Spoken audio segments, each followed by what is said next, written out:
TP నుంచి suspension పై తానేమీ మాట్లాడబోనని MLC Vakati Narayana Reddy అన్నారు.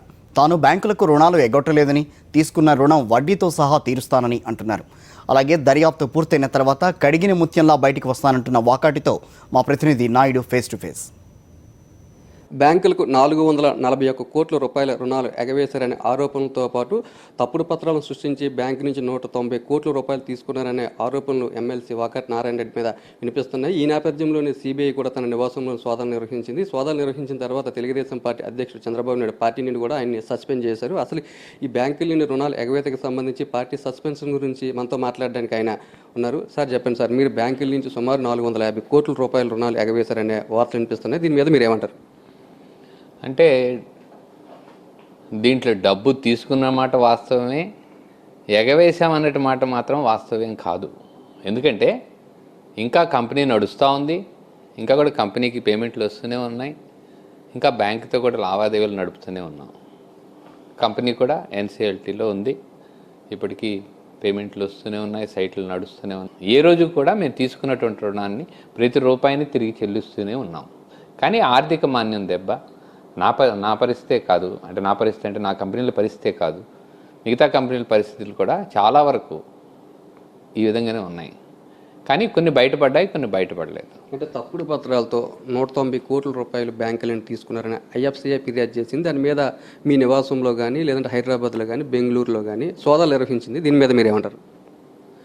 ఏదైనా కూడా వాళ్ళు చెప్పేటువంటి దాంట్లో వాల్యుయేషన్ అంతా చేయదని చెప్పని చెప్తూ ఉన్నారు.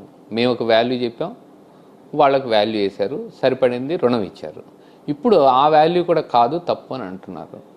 అది మేము వాల్యుయేషన్ మేము వేసేవాళ్ళం కాదు, వాల్యుయేషన్ వేసేది మా ఇంజనీర్ కాదు, లేదా వాళ్ళ మనుషులే, వాళ్ళ ఇంజనీర్లే ఉంటారు. ఏదైనా కూడా విచారణ జరుగుతూ ఉంది. ఏది ఏమైనా సరే తీసుకున్న ప్రతి రూపాయిని దానికి సంబంధించినటువంటి వడ్డీతో సహా కట్టాలనేటువంటిది మా సంకల్పం. బ్యాంకుల నుండి తీసుకున్న రుణాలతోనే మన జరిగిన ఎమ్మెల్సీ ఎన్నికలు కూడా పెద్ద మొత్తంలో కోట్ల రూపాయలు ఖర్చు పెట్టి గెలిచారనే ఆరోపణలు కూడా అనిపిస్తున్నాయి సార్. అసలు మామూలుగా ప్రత్యర్థులు చేసేటువంటి దాడి మామూలే. ఇప్పుడు నేనైనా ఒక ప్రత్యర్థి మీద ఏం చేస్తాను, ఏదో ఒక మా విషయం మాట్లాడతాం.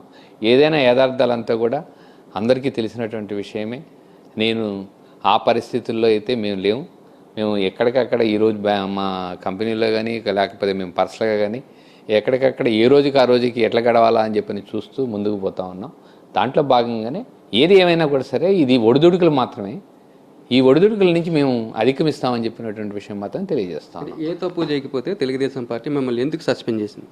ఇప్పుడు తప్పు చేసామా లేదా అన్నది కాదు, ఒక విచారణ మొదలైంది.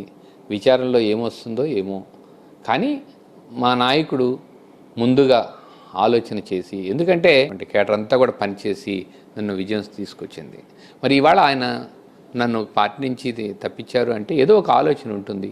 కాబట్టి ఆయన ఆలోచనకి నేను కట్టుబడి ఉంటానని చెప్పినటువంటి విషయాన్ని మీకు తెలియజేస్తా ఉన్నాను. ఇప్పుడు మీలాంటి ఆరోపణలు కేంద్ర మంత్రి సుజనా చౌదరి మీద కానీ, లేదంటే మంత్రి గంటా శ్రీనివాసరావు మీద కూడా ఉన్నాయి. వాళ్ళను వదిలేసి కేవలం వాకట్ నారాయణ రెడ్డిని సస్పెండ్ చేయడం పట్ల మీరు ఏ విధంగా స్పందిస్తారు? అంటే వాళ్ళకు ఒక న్యాయం, మీకు ఒక న్యాయం జరిగిందని భావిస్తున్నారా? నేను అట్లా ఏం అనుకోవట్లేదు. ఎందుకంటే ఒకరిని గురించి మనం పోల్చుకునే దానికంటే కూడా పార్టీ, నా నాయకుడు, నేను, ఈ మూడే నాకు ఇక్కడ ఉండేటువంటివి. నా వల్ల పార్టీకి కానీ నా నాయకుడికి కానీ ఎక్కడా కూడా మచ్చ రాకూడదు. తర్వాత కూడా ఈ దర్యాప్తు నుంచి కూడా, సిబిఐ దర్యాప్తు నుంచి కూడా నేను కడిగినటువంటి ముత్యంలాగా బయటకు వస్తాను అనేటువంటి ప్రగాఢమైనటువంటి నమ్మకం నాకుంది. బ్యాంకుల నుండి రుణాలు తీసుకున్న మాట వాస్తవమే కానీ బ్యాంకులు మాత్రం ఎక్కడ తాను మోసం చేయలేదని, బ్యాంకులకు కట్టాల్సిన డబ్బులంటిని కూడా త్వరలోనే కట్టేస్తానని, పార్టీ తీసుకున్న నిర్ణయానికి కూడా తాను కట్టుబడి ఉంటానని ఎమ్మెల్సీ వాకట్ నారాయణ చెప్తున్నారు. కెమెరామెన్ వెంకట్తో నాయుడు, సాక్షి టీవీ, విజయవాడ.